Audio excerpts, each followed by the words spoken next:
Hoje é uma aula inaugural, né? É uma aula de número 1 de heresiologia, que também é conhecida essa disciplina como seitas e heresias.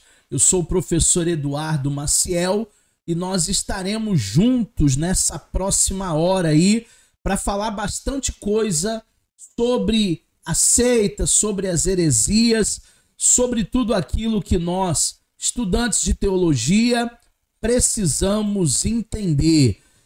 A Viviane está se integrando à nossa turma online agora. Ela já até fez duas ou três aulas dessa disciplina, porque a Viviane era do polo de Miguel Couto, mas ela foi passar uma temporada lá em Macaé, terra boa, terra do petróleo. E aí a Viviane vai estar com a gente. Jean, Jaqueline, já receberam ela ontem lá no grupo que eu vi. Eu acho que a Sara também vai fazer algumas aulas com a gente. E a turma só vai crescendo toda quinta-feira às 20 horas. Hoje é a nossa aula de número 1. A gente vai falar das seitas, a gente vai falar das heresias. Existe uma imensidão de seitas, existe uma vasta gama de heresias. Você não sabe quantas seitas existem. Da última vez que catalogaram, eu acho que o mundo já tinha mais de 200 seitas catalogadas, fora aquelas que não foram catalogadas. As três principais religiões do mundo são monoteístas. É o cristianismo, é o judaísmo e é o islamismo. A religião que mais cresce no mundo hoje são os muçulmanos, é o Islã. São religiões monoteístas.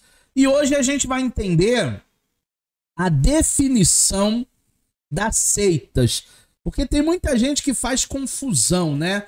Será que é uma seita? Será que é uma igreja? Será que é uma religião pseudo-cristã? O que seriam as religiões pseudo-cristãs? Aquelas que se dizem cristãs, mas o seu conteúdo é um conteúdo sectário. Dentre as pseudo-cristãs, nós temos o pessoal da Igreja de Jesus Cristo dos Últimos Dias, os Mormons. Nós temos também os Testemunhas de Jeová, que eu que tenho mais intimidade com eles, eu os chamo de TJ, mas é só quem tem bastante intimidade que pode chamar o Testemunho de Jeová de TJ. Se você não tem, não o chamem de TJ. E também os Adventistas do Sétimo Dia, que é sim considerado uma seita por causa de algumas heresias que pregam e que a gente pode amadurecer muita coisa nesse nosso módulo, que começa no último dia do mês, mas é bom que a gente ganha em novembro aí pelo menos mais 2 aulas aí, ou pelo menos uma, fora da avaliação. Vamos falar um pouquinho então dessa definição de seitas. Você tem o seu material didático aí, não sei se você conseguiu tirar cópias ou se você está vendo através do tablet, do computador, mas muita coisa que eu falar hoje está dentro do material didático que você já recebeu, eu mandei lá no grupo, e também dos slides que eu sempre envio para o nosso grupo de alunos. Ninguém fica sem slide, ninguém fica sem material didático. Introdução. Considerando o vasto número de movimentos religiosos, é importante saber definir o que é uma seita, de não fazer confusão com uma igreja ou com uma religião, talvez. Cremos haver uma enorme preocupação e um despreparo por parte de alguns cristãos quando se deparam com esses movimentos. Movimentos novos surgem a cada temporada, turma. A gosto do freguês, existem igrejas para tudo, seitas para tudo, religiões para tudo. Uma imensidão de seitas elas surgem, muitas delas saíram provenientes da Bíblia. Eu acho que a grande maioria dos líderes de grandes religiões, eles saíram do cristianismo ou do catolicismo, eles vieram aí de uma vertente bíblica, mas por um motivo ou por outro, eles se desviaram ao longo do caminho. Não é necessário ser um exegeta, aquele que tem, né, o conhecimento bíblico de interpretar as escrituras, para saber diferenciar esses grupos. Basta aos cristãos tão somente pesquisarem as seitas nas suas características, a origem da seita, a liturgia da seita, os ensinos da seita. Seitas e heresias são companheiras, talvez até irmãs gêmeas, inseparáveis. Faz sentido defini-las para o bom entendimento e para a prevenção de cada cristão.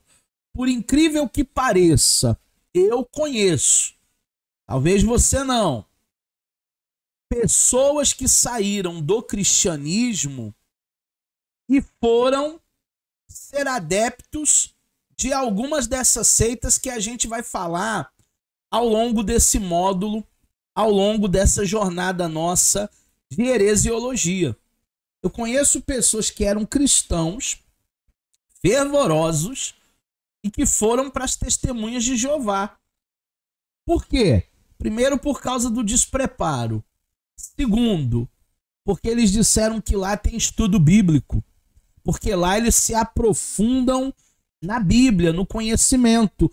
E é uma carência de muita gente conhecer as Escrituras. Prosseguir e prosseguir em conhecer. Então lá tem estudo. Eles se reúnem lá periodicamente no Salão do Reino para fazer os seus estudos periódicos. E muitas igrejas estão até desprezando a EBD, a escola bíblica. Eu costumo dizer que a base de tudo é a EBD, é a escola bíblica. Mas tem muita igreja que está ou com a igreja, ou com a escola bíblica, a EBD, respirando por aparelhos no CTI, ou já aceitaram e já tiraram aquele momento que nós tínhamos semanal de estudar a Bíblia com profundidade. A base de toda a teologia se chama EBD. Vamos para a definição. As palavras seitas e também heresia são provenientes do vocábulo grego airesis, do qual se originou o termo heresia. Na transliteração para o latim, o termo ficou conhecido como secta, ou seja, seita. Então é importante você entender que a palavra original ela vem do vocábulo grego aires, ou airesis, e do latim secta. Seita nada mais é do que um grupo, do que uma reunião de pessoas que concordam e compartilham dos mesmos ensinamentos. Para o teólogo John Maxwell, ele diz assim: uma seita é uma perversão, é uma distorção do cristianismo bíblico, ou uma rejeição dos ensinos históricos da igreja cristã. Olha a visão desse teólogo, turma. Uma seita é uma perversão, é uma distorção do verdadeiro evangelho. E não é isso que os falsos mestres, eles fazem mesmo? Eles não acabam distorcendo o conhecimento bíblico? Eles não acabam pregando as suas heresias, as suas inverdades? Eles não acabam rejeitando a palavra do Senhor? Ó, tem muita igreja aí que se diz evangélica, e evangélico é muita gente, que tá tão estranha, mas tão estranha, que parece mais uma seita. Eu não posso caracterizar aquela igreja como uma seita, porque talvez ela não preencha todos os requisitos, mas tem muita coisa estranha por aí, muito vento de doutrina, muita coisa esquisita, que dá até um tom aí, uma entonação, como se fosse uma seita. Vamos definir heresia? Heresia, didaticamente, para a gente poder entender, são ensinos que não possuem uma base bíblica, mas que são ensinados, defendidos por um determinado grupo religioso. Então, turma, todo ensino que não tem uma base bíblica é uma heresia. Em alguns púlpitos evangélicos, nós já ouvimos heresias. Não quer dizer que aquela igreja é uma seita. Não me interpretem mal e não coloquem palavras na minha boca. Mas quando os pregadores eles deslizam e eles ensinam algo que não é bíblico, que não possui uma base bíblica, é sim uma heresia. Então tome muito cuidado com essas novas teologias que a gente ouve por aí em todo o tempo. Muito cuidado com aquilo que as pessoas estão falando e que é a vontade de Deus e que é o próprio Deus e que é o próprio Jeová revelando. Eu tenho muitas reservas quando alguém fala em nome de Deus. Nós podemos até falar em nome de Deus, mas nós não somos Deus. Então, muito cuidado com N heresias que as pessoas estão aí ventilando, né? Veiculando em muitas igrejas. Vamos definir agora a seita de uma maneira bem didática para você entender. Seita é uma reunião de pessoas convertidas a tais ensinamentos. Que ensinamentos? Heresias. E que fazem parte desse grupo. Então todo mundo que faz parte de um grupo de herege, eles se reúnem lá periodicamente, toda segunda-feira à noite. Aquilo ali é uma seita. Aquilo ali é uma reunião de pessoas que acreditam de fato naqueles ensinamentos antibíblicos. Tudo que não for bíblico é heresia. Tudo que não é bíblico é heresia. Pode ser o pregador mais conhecido que nós temos hoje aí no Brasil. Se ele sair da Bíblia, se ele sair fora da vontade de Deus, então é uma heresia. Agora, o cristianismo, turma, ele nasce como uma ramificação do judaísmo e muita gente acreditava que o cristianismo ele nascia como seita. Então, por isso que eu coloquei aqui no nosso slide. O cristianismo é uma seita, professor Maciel? Repare que o cristianismo foi chamado de seita lá no seu nascimento, lá no seu início, quando ainda era uma ramificação do judaísmo. Os cristãos eram chamados de seguidores do caminho. O apóstolo Paulo foi chamado de agitador.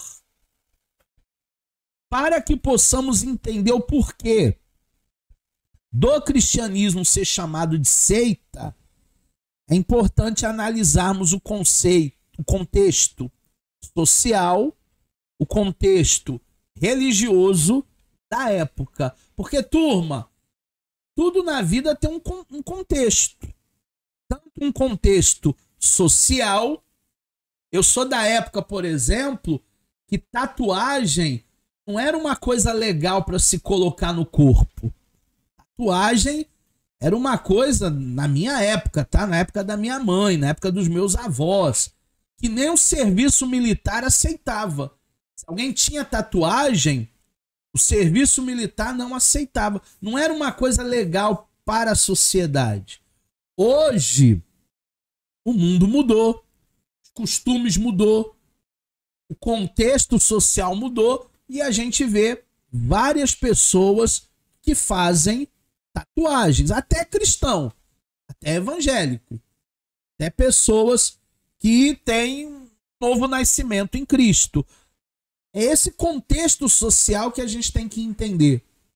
E é esse contexto religioso da época de Jesus que era diferente do nosso contexto religioso de 2024, 2025, 2026, 2030. As coisas elas vão se modernizando, as coisas elas vão se atualizando. Hoje mesmo eu estava assistindo algumas aulas do nosso portal que eu gravei lá na pandemia, 2020, 2021, que eu vou ter que regravar essas aulas.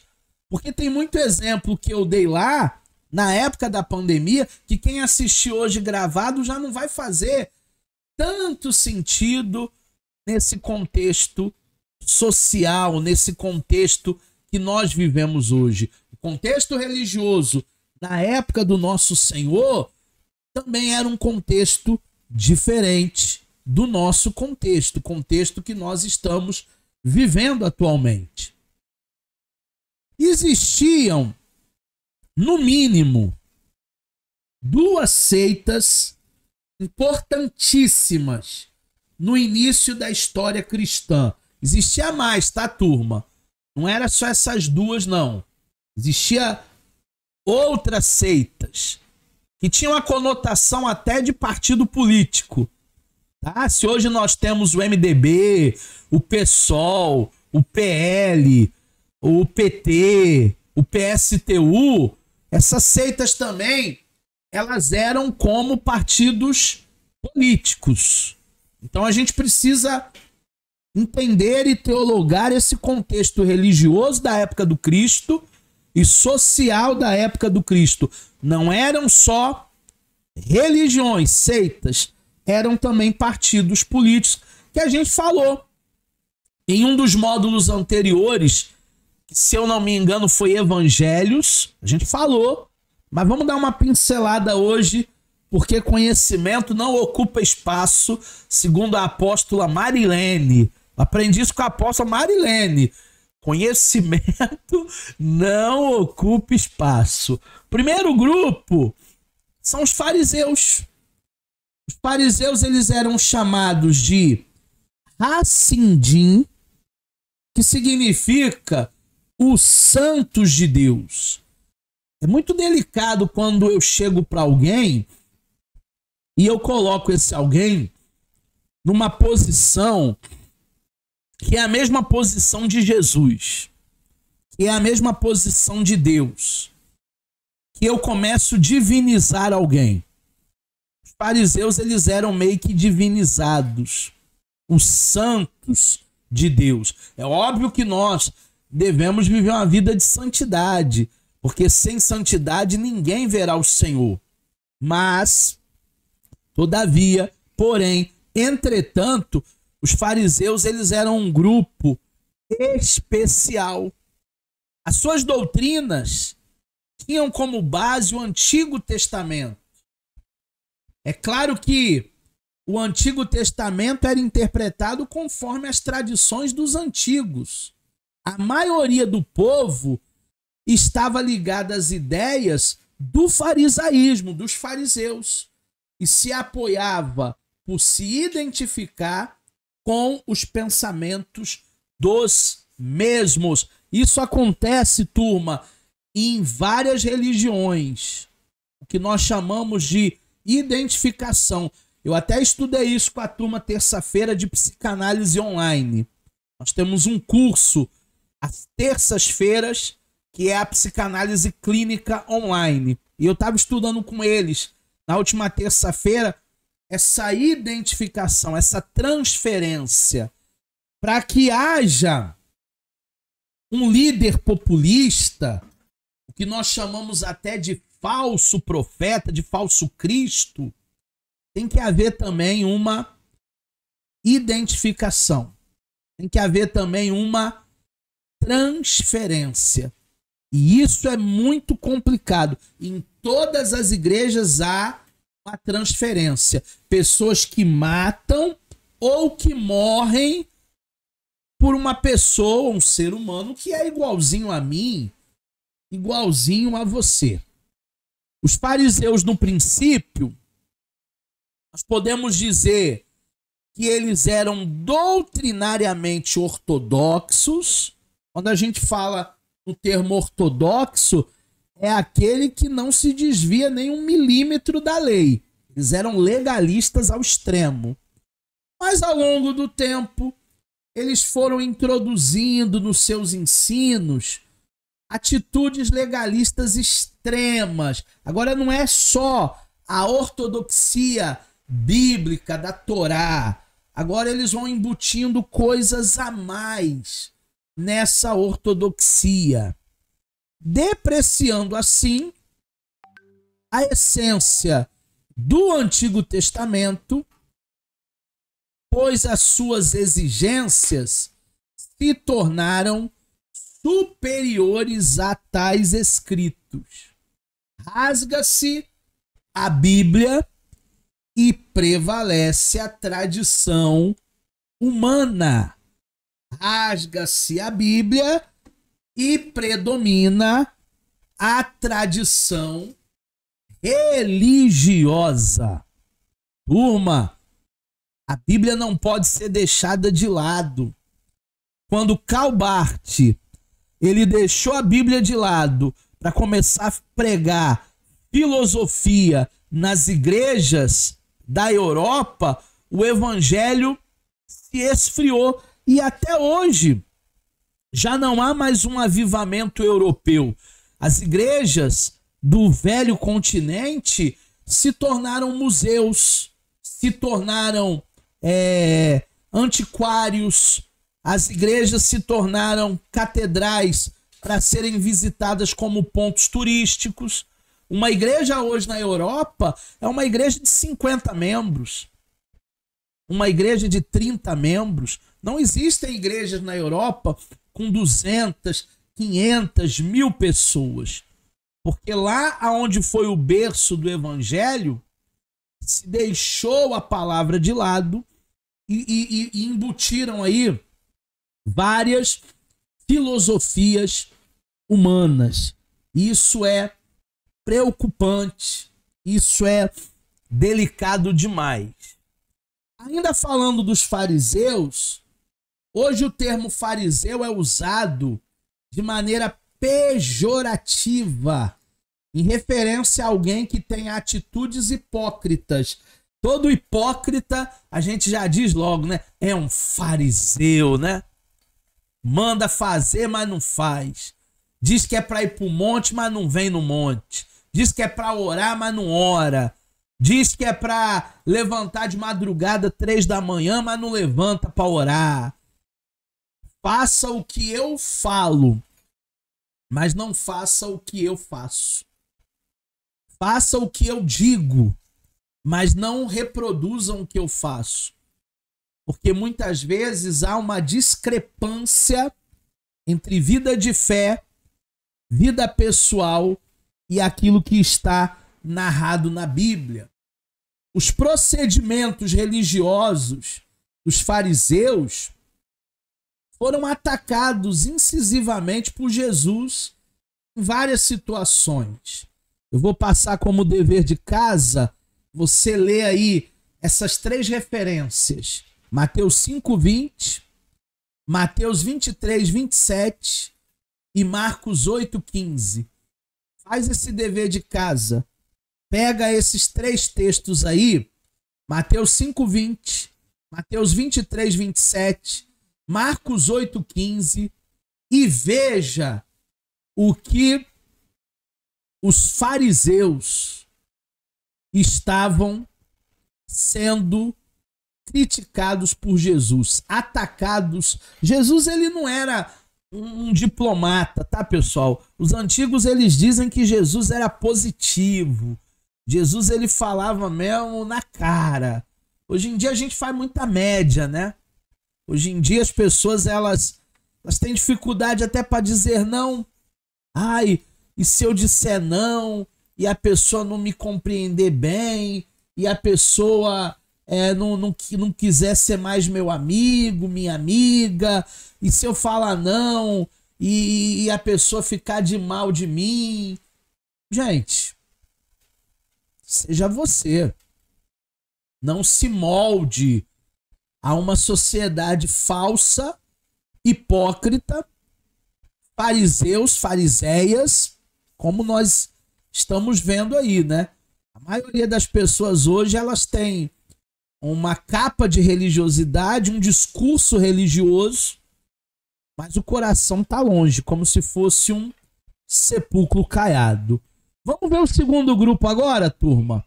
O segundo grupo agora é os saduceus.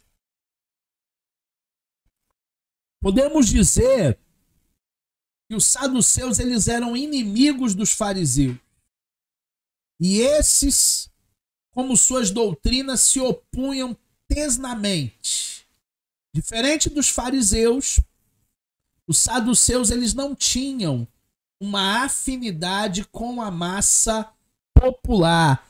Então eram grupos aí rivais. Eram grupos aí que não se gostavam, não. Lembra do judeu e do samaritano? Mesma coisa, fariseu e saduceu. Era um grupo aí que rivalizava. Era um grupo aí que não morria de amores uns pelos outros. Agora, os fariseus, eles não eram da massa popular igual os fariseus, né? Os fariseus eram a massa.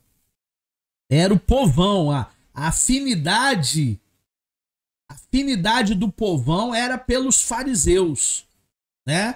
Se a gente for botar aí um partido político hoje, qual é o partido político que o povão gosta? Que a massa gosta? Os fariseus. Naquela época eram os fariseus. Consistiam num grupo de alta posição aristocrata. Os saduceus eram pessoas mais abastadas, gente que tinha posições na aristocracia, gente de sangue azul. A classe sacerdotal era bem representada pela maioria dessa seita. Então havia uma classe de sacerdotes que eram muito bem representada e relacionados porque eram fariseus, ou melhor, saduceus. Assim como os fariseus, os saduceus também se opuseram aos ensinos de Jesus. Então eles uniram forças, eles se uniram para falar mal do nosso mestre. O nosso mestre que deu a sua vida por nós lá na cruz, agora tinham grupos que eram contra ele, como fariseus e saduceus, que é o que nós estamos vendo nessa aula. Vamos falar de algumas doutrinas que os saduceus tinham e que, por um motivo ou por outro, essas doutrinas elas acabavam entrando em choque com os fariseus. Eles se opunham no tocante a essas leis. Primeira, eles não se sentiam obrigados a guardar as tradições orais lá da Torá, que os fariseus faziam questão, dizendo que tais tradições tinham vindo de Moisés. Saduceus, eles não tinham muita preocupação com esse legalismo, em seguir a lei risca, como o fariseu. O fariseu dizia que se um animal seu, num dia de sábado, caísse num buraco, tinha que deixar o bicho lá agonizando até o domingo. E se morrer, morreu, porque era dia de sábado. Nessa observância extrema à lei. Já os saduceus, eles não tinham tanto rigor assim. Número 2. Eles interpretavam as escrituras, que é o Antigo Testamento na época, tá, turma? De Gênesis até Malaquias. E para eles é a Torá, os escritos e os profetas. Essa é a Bíblia hebraica. Eles interpretavam a Bíblia hebraica, o Antigo Testamento, de maneira diferente dos fariseus. Existem duas escolas que são as maiores escolas judaicas. A escola de Shammai e a escola de Hillel, ou Hillel. Mas o H tem som de R, então é Hillel.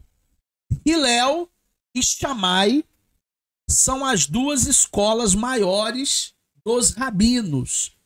E elas batiam de frente porque um interpretava a Torá de uma maneira e o outro interpretava de outra. Igual hoje, gente. Hoje também, no cristianismo, em várias igrejas aí, cada um interpreta à sua maneira. Tem igreja que pode usar calça, tem igreja que não pode usar calça. Isso é uma interpretação. Tem igreja que pode usar batom, tem igreja que não pode usar batom, né? As mulheres. Interpretações. Escola de Hillel, escola de Shammai. 3. Os saduceus diziam que Deus não tinha influência alguma na salvação. Tudo depende do ser humano. Olha só. Deus não nos chama segundo os saduceus.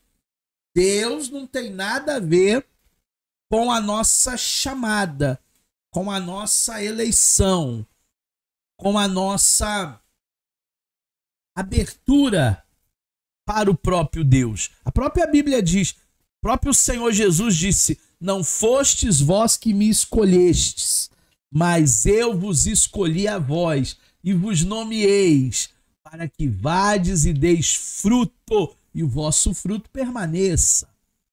Então nós somos sim escolhidos de Deus. Mas o saduceu não acreditava nisso. Deus não tinha participação alguma na salvação, somente o ser humano. 4. Os saduceus, eles negavam a ressurreição dos mortos. Para os saduceus, era praticamente impossível um morto ressuscitar. E o que dizer de Lázaro? E o que dizer do filho da viúva de Naim? E o que dizer do próprio Senhor Jesus Cristo? 5. Os fariseus, ou melhor, os saduceus, eles não acreditavam na vida após a morte. Para eles, morreu, acabou. Não é bem assim, né, turma?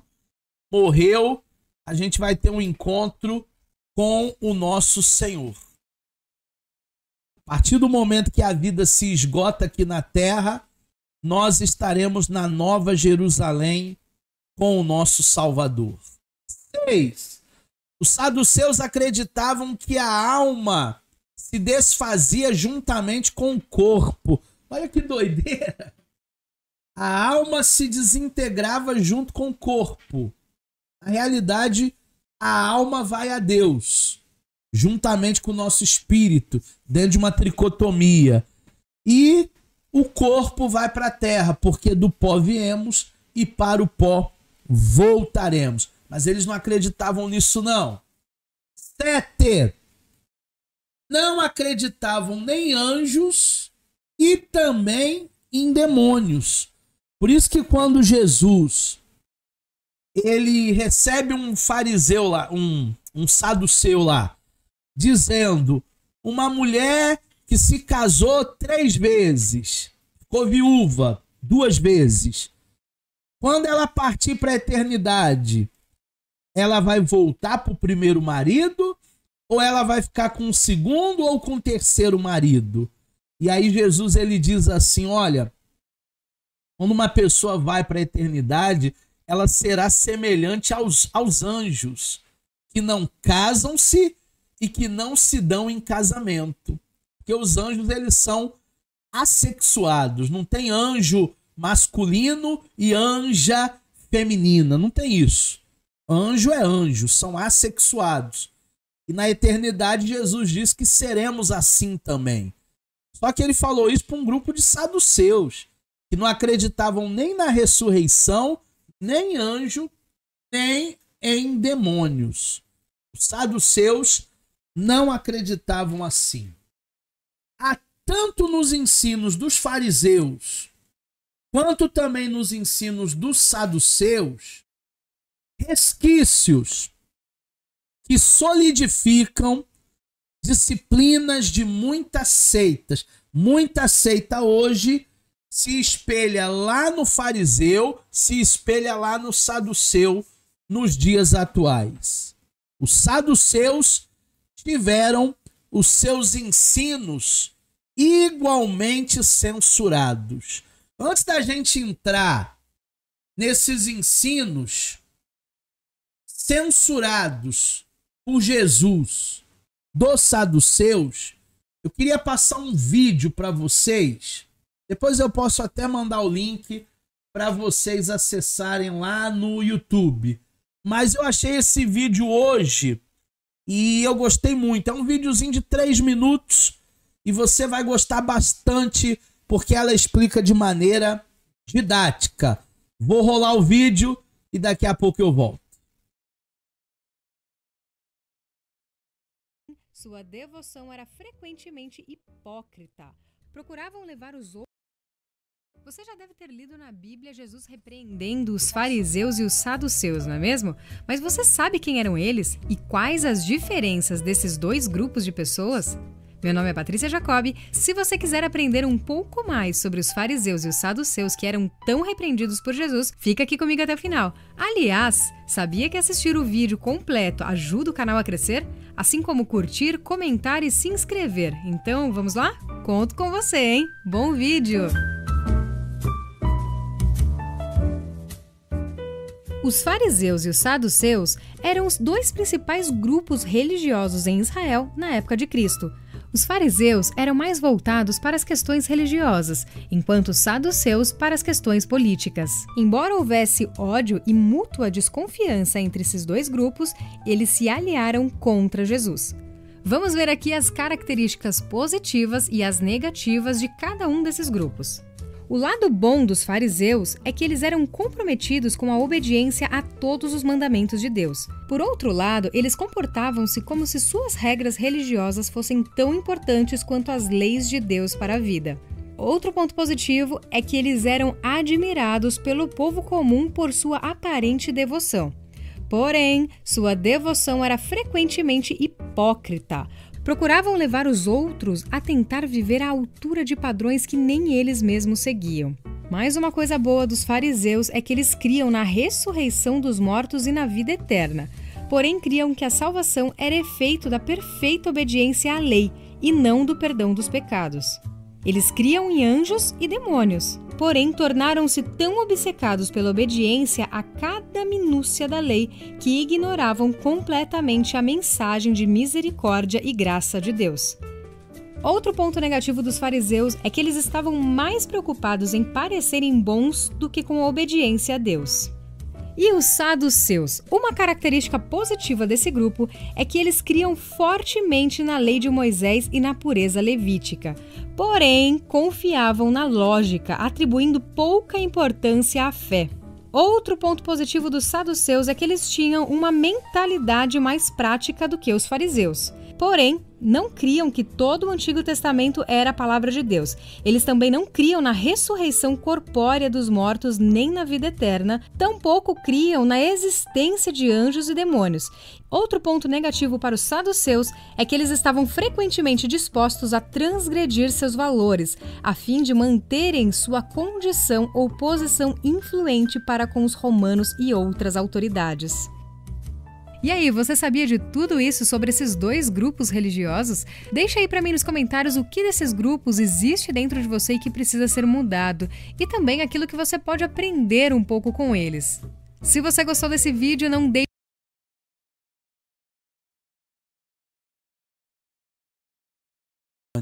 Legal! Abri meu microfone. Saiu o som do vídeo, saiu legal pra vocês? Deu pra ouvir bem? Deu? É um videozinho bem rápido, falando dos fariseus, falando dos saduceus, de uma maneira bem didática, e eu tava vendo hoje, eu gostei. Depois eu compartilho com vocês o link do canal, tem outros vídeos lá bacaninhas também. Dúvidas até agora sobre o que nós falamos, turma? Alguém quer levantar a mãozinha aí? Alguém quer abrir o microfone? Viviane, Jean, Jaqueline, tudo certo? Então vou continuar. Quando não tem dúvidas, eu continuo por aqui.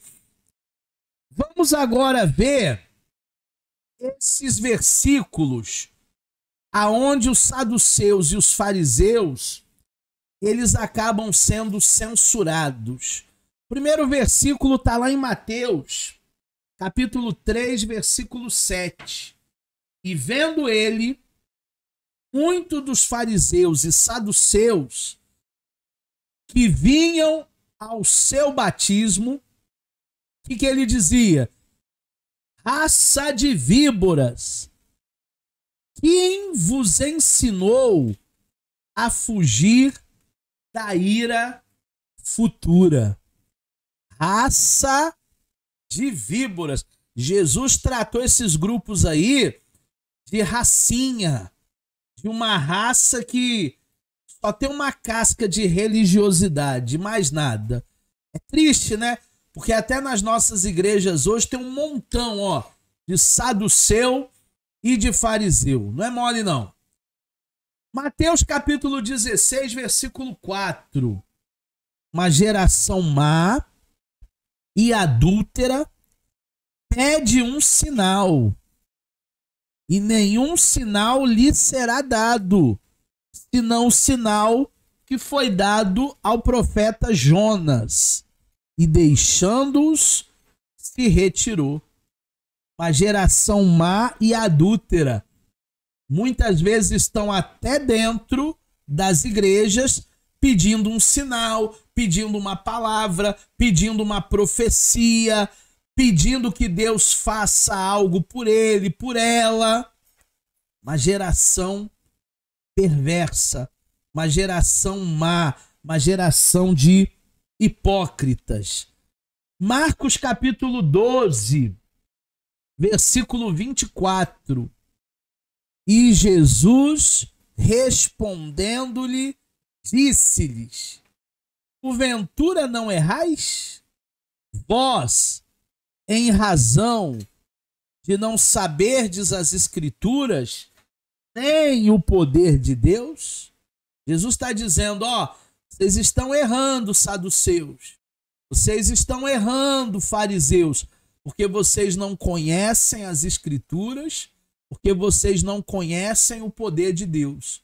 E muita gente nas nossas comunidades evangélicas, eu gosto até de dizer comunidade gospel, que não conhece as Escrituras, que não conhece o poder de Deus. Eu nem sei o que elas estão fazendo dentro de uma igreja. Verdade seja dita. Atos 4:19. Respondendo, porém, Pedro e João lhe disseram: julgai-vos, saduceus e outros, se justo diante de Deus ouvir-vos antes a vós do que a Deus. Porque tem gente que quer fazer o papel de Deus. Porque tem pessoas que querem dar uma mãozinha para Deus, como se Deus precisasse da nossa ajuda. Porque tem gente que quer defender o nosso Deus. Não, eu tenho que defender o meu Deus. Eu tenho que defender Jesus. Deus não precisa da nossa defesa. Deus não é homem. O que nós precisamos fazer é cumprir o nosso papel de cristãos, de novas criaturas. Mas nós não precisamos fazer nada para ajudar a Deus. Deus não precisa da nossa ajuda. Deus, ele só precisa do nosso coração aberto e mais nada. Concluindo a aula de hoje, que as aulas online elas são mais dinâmicas. Não é aquela aula igual no presencial que a gente fica 2 horas, 1h30. Não, são aulas dinâmicas. Até porque se eu ficar 2 horas, 2h30 com vocês aqui, daqui a pouco vai ter alguém dormindo. Então, concluindo a aula de hoje, porque semana que vem tem mais. Sendo assim, o cristianismo não pode ser considerado uma seita, pois diferentemente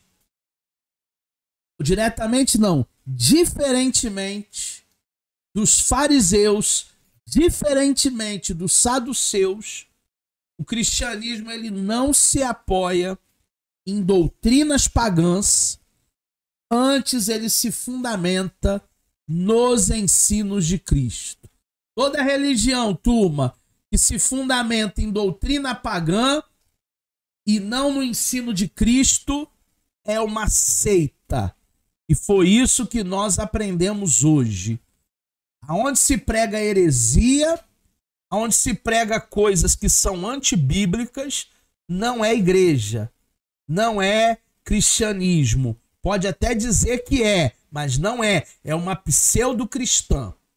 É uma seita disfarçada de igreja. Diante disso, o cristianismo foi chamado de seita. Lá em Atos 9, versículo 2, leiam também durante a semana aí como dever de casa. Atos 24, 5 e 14. Por que que eles, os primeiros cristãos, foram chamados de sectários, de seguidores do caminho? Porque os religiosos enxergavam e falavam do cristianismo de fora para dentro. E isso está tudo errado. O ensino de Cristo, ele não é de fora para dentro, mas ele é de dentro para fora. O ensino de Cristo não vai coadunar com os pensamentos legalistas e com os pensamentos materialistas. Os ensinos de Cristo, eles estarão acima de qualquer coisa, porque o Cristo é o Senhor das nossas vidas. Deu para entender, turma? Alguma dúvida? Seu Jean, Dona Jaqueline, Dona Viviane Fernandes, nenhuma dúvida? Não posso aplicar a prova hoje e vocês vão tirar 10 na prova, né? Tô brincando, só no final do mês que vem que nós teremos a nossa avaliação. Aí estão as minhas redes sociais, o meu Instagram, o meu YouTube. Lá no meu YouTube tem umas mensagens que eu preguei. Depois você pode dar uma ouvida lá, uma assistida nas mensagens que eu prego. Tem também o meu Facebook. Não sei se alguém ainda usa Facebook hoje. Tem o meu LinkedIn e o meu e-mail para todas as dúvidas que vocês quiserem tirar. Vocês podem aí se contactarem comigo pelos nossos canais ou pelo grupo de alunos também. No grupo de alunos é até melhor, porque a sua dúvida pode ser a dúvida de alguém. Então, você pode tirar suas dúvidas também no grupo.